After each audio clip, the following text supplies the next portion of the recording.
Just had our first day of full pads. It was a lot of fun. You guys had great energy, and just watched part of the film anyway. And that's one thing that's fun about this group. They're really enjoying practice, bringing a lot of enthusiasm, and a lot of mistakes we got to fix, a lot of fundamental things. But we went through a lot of different things today: first down, second down, third down, moved the ball quite a bit.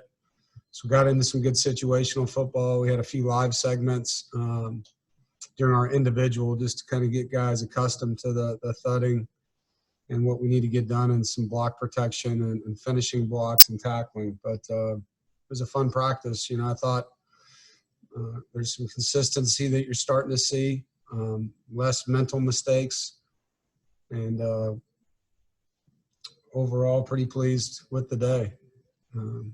Open it up for any specific questions y'all have. Remember to do the little raise hand icon. Jonas, you want to start us off? Yeah, Coach, a few weeks ago you talked about how this would be a unique season. You had to play some guys, everybody in the room might have to play. Have the coaches put a lot of emphasis in camp about building depth and getting those reps for those guys who occasionally in a normal camp might not have gotten those reps? Yeah, Jonas, we've put a lot of emphasis on that, and it's happening. As we get in there, we're moving guys on the offensive line. Ickey's playing all over the place. Joe Sculthorpe's playing all over the place. Dylan McMahon, Gibby. We're giving those guys the ability to get reps now, in case those things happen. So it's not like game week. And Ickey went from left tackle to left guard today. Joe Sculthorpe went from left guard to center to right guard. And we're moving guys around and giving them the opportunity to do that on defense. Val Martin's played end-to-end nose guard. C.J. Clark's played end-to-end nose guard. So Davin Vance played end and nose guard. So just giving those guys that opportunity at linebacker. We've moved a few guys around as well, again, because it's going to happen, and some of it's not going to be because of positive tests. I mean, you could just be in a contact tracing situation due to someone in your classroom even, so we have to be able to move it around. And in the case that nobody has any issues, then we're building depth so that we can use a rotation and keep fresh guys in the game. Are there any guys who have been working on both sides of the ball just to build depth? No, we haven't had to do that. So far, we've been able to keep it 3 deep with what we have. So not really doing that unless that becomes a necessity. Last year, we had to do that with Cecil Powell at times. So there's a few guys that have the skill set to do it, but we're not going to waste the reps on it until we need to. JB, Rick. Hey, Coach, thanks for taking out the time. Hope you and your family are doing well. Thank you. My question is based off of all of the information that is coming out right now on college campuses, not just here in North Carolina, but throughout the country. NC State was also included with some of the reports that they're dealing with clusters throughout campuses. Can you give us an update of where you guys are at right now with your football team, how the protocols are going, and do these reports of these clusters coming out, do they bring any concern to you at all? No, I think kind of expected when the students come back that you're going to have an upswing, in the numbers on the campuses. I think it's more about just managing them. We're testing here every week, and we've been good. We've had more scares probably than anything. A guy will have a headache, and we got to hold him out until he gets retested, and then he's fine.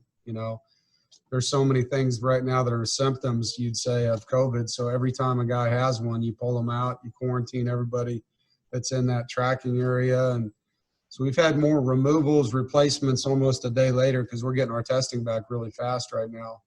We've had any real issues. But the campuses, as you've seen, that's going to be a moving deal here, not just in our state, but others. And got to leave it up to the campus, to decide how we're going to move forward. But, as we saw over at UNC, I think they sent their students home, but the athletes are staying. And the article I read, they felt like that might make their football team even safer. So, we'll just have to see how it plays out, man. Every day you just got to kind of bend your knees and be flexible and, try to stay as positive as you can and deal with it. Thank you, Coach. Todd Gibson. Yeah, Coach, this is coming from our news department. I kind of piggybacking on what JB just said. That school down the road from you guys, they're all going virtual. Can that be a good thing, or is that something that is that an advantage, or is that something you might like to see at NC State? I'm not going to say I want to see that here. I mean, I think in-person instruction is a powerful thing, you know.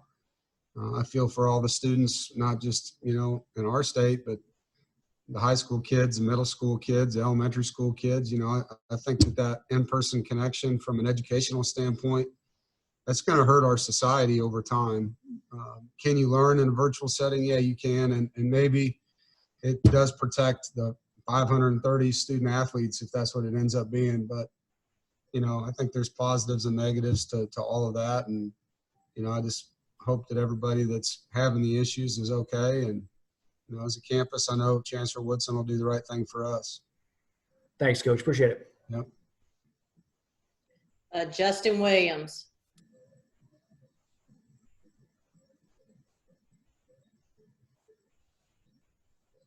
Your offensive coordinator, Tim Beck, in a year that, you know, most of the summer had to be spent virtually.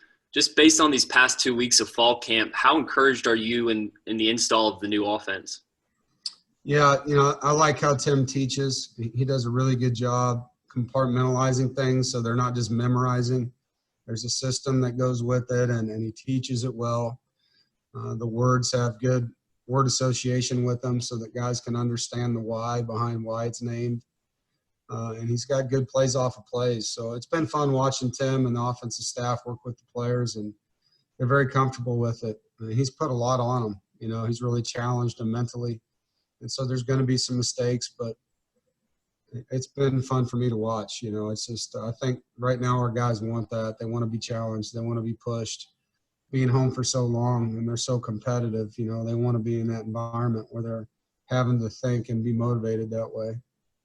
And based on what you've seen these past 2 weeks, is there a particular position group on offense that you've been encouraged by so far? You know, the depth at running back right now is fun to watch, and they're playing hard. Coach Roper's doing a really good job.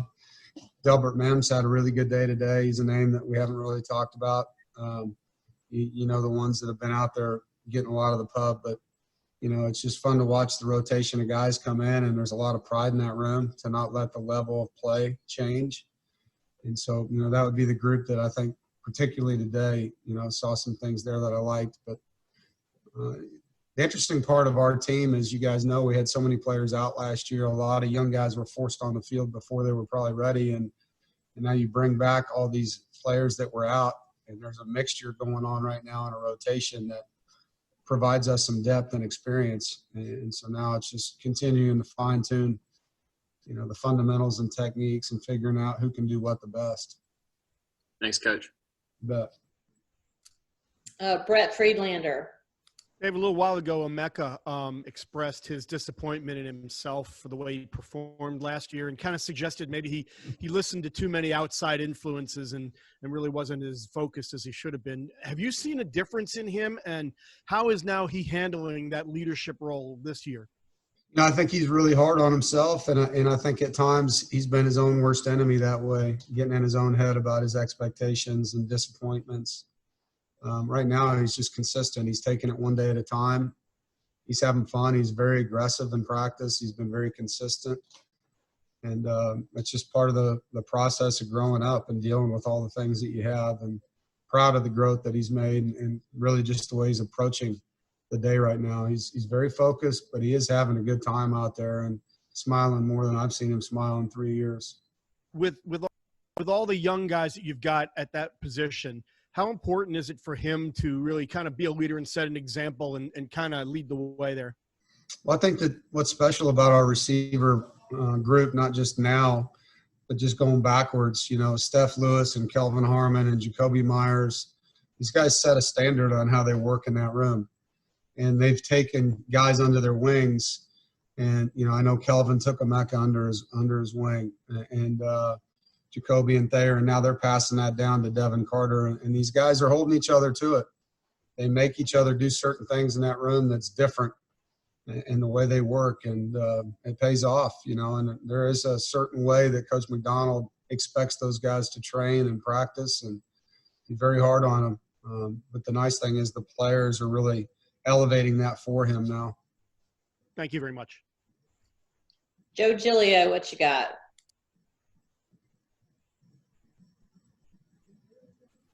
I know how much am I unmuted? Can you hear me? Gotcha. I know how much you love my theories, Dave. I have a theory that all football this year will look like a 7-on-7 drill. Do you think offenses will be ahead of defenses this year? I'm not sure about that one. Why do you think that? Because of the lack of practice and lack of ability to hit in the spring. Yeah, I mean, I could see where tackling could be sloppy early on because of the inability to do that. But I also think the fundamentals of the game are, you know, the blocking, the ball security. I worry about how many turnovers there could be from an offensive standpoint. Quarterbacks haven't been hit. Offensive linemen now having to pick up a full-speed blitz and things like that. You know, I'm hoping that the product on both sides of the football doesn't suffer because of that, you know, just the fundamentals of the game. Penalties, guys not, you know, being able to handle playing so many plays. You know, I think the biggest thing we've seen, it's not that they're weaker, it's not that they're slower, it's that their stamina is not as good because we didn't have them in the off-season program like we normally would have. And so when you get fatigued, you have more mistakes and you have worse technique, and that's when bad things can happen on special teams, and you see balls get turned over, interceptions thrown, missed blocks that turn into forced fumbles for defenses. So, you know, I think that's going to be the biggest thing, especially if the weather's super hot early in the season for some people. You said today was your first day in pads. Do you plan on hitting less in the build-up to this season than you have in previous years? Well, what we've been able to do since, you know, we were able to start so early and space it out is spread out the work. And so we'll hit the same amount, but not in as many days consecutive. And so, like, for us, we're not practicing back-to-back days, but once a week. So it's a Monday, Wednesday, Friday, and then Saturdays. So they're getting some time off in between from a recovery standpoint, but the number of days of contact doesn't change. It's just over a longer calendar period to kind of spread that out and help with recovery.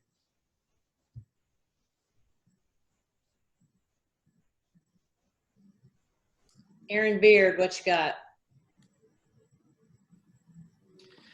Hey, Dave, you mentioned the idea of moving guys around and, you know, to see different positions. Are you that's not a new thing necessarily with football teams where you give guys looks at different spots. Are you doing more of it, though, because of the way things could be with COVID this fall? We've talked to the team a lot about it. We're doing it where we know that we're going to have those issues. I think the offensive line is one position in particular. Obviously, left tackles can play guard, right tackles can play guard, guards can play center. So we're trying to give those guys the ability to do that. You know, someone asked earlier about playing guys both ways. We haven't done that, but special teams is an area where, you know, one of our personal protectors was out today, so we had to slide a guy over and bump a guy to a different position on the punt team. So, you know, I think we're talking about it, but we're also doing it, and the guys are handling it well. Is it, just to follow up, is it more, though, right now, or is it about the same amount as you normally are trying to move guys between positions like last year? Yeah, it's more right now for sure. I mean, we definitely don't want to get into game week and all of a sudden you have to have 10 guys out for whatever reason, and you've never lined those guys up in different spots. We're giving them that now so that they're not freaked out by it later. Thanks. Jonas, what you got? Coach, we talked to Thayer earlier, and he talked about how, you know, he didn't do anything in this. He didn't play baseball in the spring. He got more time to kind of rest his body. Has he looked different in camp? Has he looked like more fresh in camp this year because, you know, he had that spring to kind of relax a little bit? Yeah, I think he was mentally fatigued too, Jonas. You know, coming out, going from a fall to a spring to a fall the way he did. You know, I think it wiped him. He's so competitive and he works so hard. I think it wiped him out from a mental standpoint as much as it did physical. And he's fresh right now. He's got good stamina. He made a nice play at the end of practice today on a third down catch. And, you know, he definitely has reaped the benefits of some recovery on his body and his mind. Andrew Schnicker.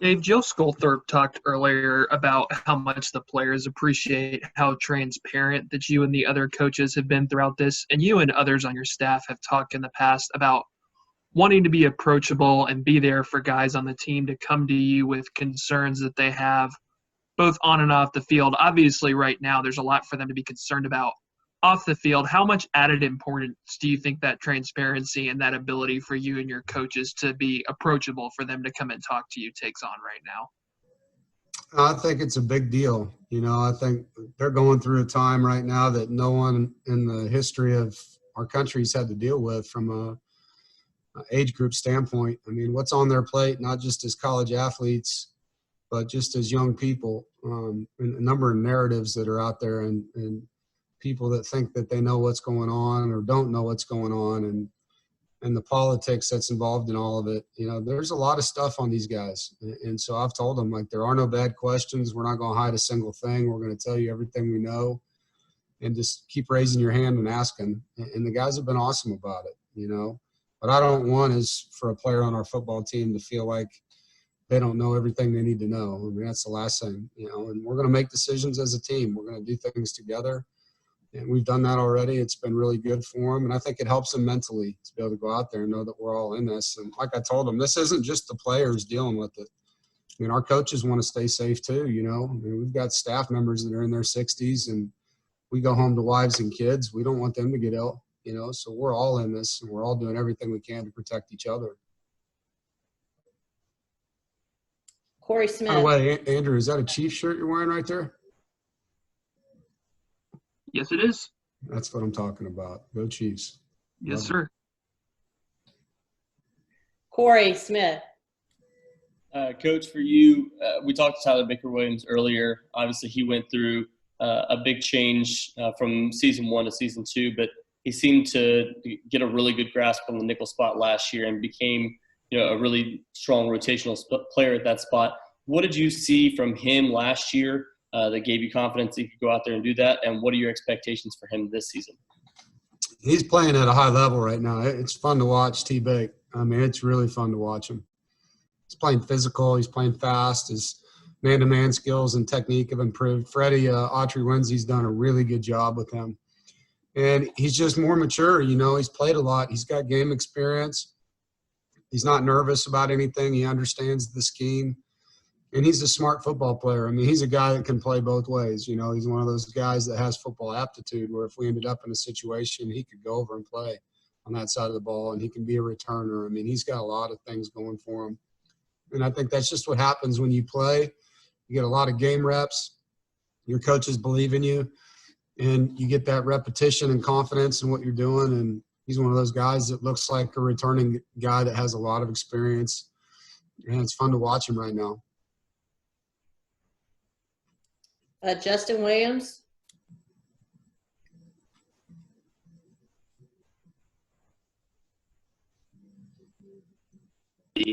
That's going to be low cost, like $10 a pop, and is going to have same day results. Have you heard anything at NC State about potentially having access to that for student athletes? I didn't hear the first part of your question, Justin. Oh, I was talking about the Yale COVID test, the saliva test that'll have same day results, and I think they're going to be like $10 a pop. I don't know if you've seen that. I've read about it like you have, but I have not heard that it's coming our way yet. But that's above my pay grade, man. I mean, whatever they tell us we're going to use, we're going to use. And I know Rob Murphy and our trainers downstairs in SportsMed are going to use what's recommended to them that's going to give us the most accurate results for our team. And right now we're getting ours turned around in about 24 hours. So that part of it's been pretty good. Thanks. All right. John Sauber. Yeah, actually it's Matt Carter. I'm just using. I was like, who is this? Coach, you had a lot of injury at corner last year. You had to use a lot of guys at corner last year. How's that group shaping up now that hopefully everybody's healthy? Yeah, I mean, we had linebackers at corner at one time, I think, in one of the games. I mean, it was tough last year. It's been fun watching Tayshaun Smith's really having a good camp. So he's back and looking good. Shaheem Battles had a good camp so far. Cecil Powell, those guys are playing well.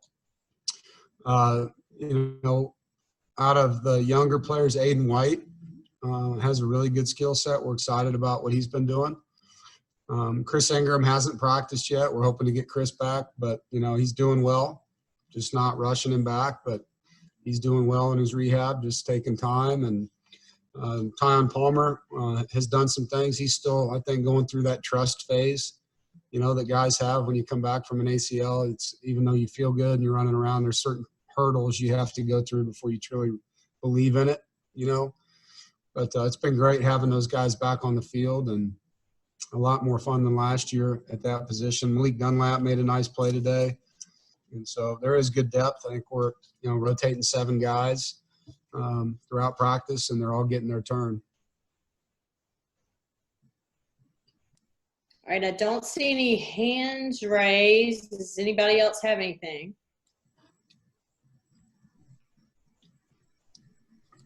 All right, Coach, thank you. Thanks, everybody. Thanks, everybody. Have a good one. Thanks, Coach. Thanks, Annabelle. Dave, thanks, Annabelle. Yes. Thanks.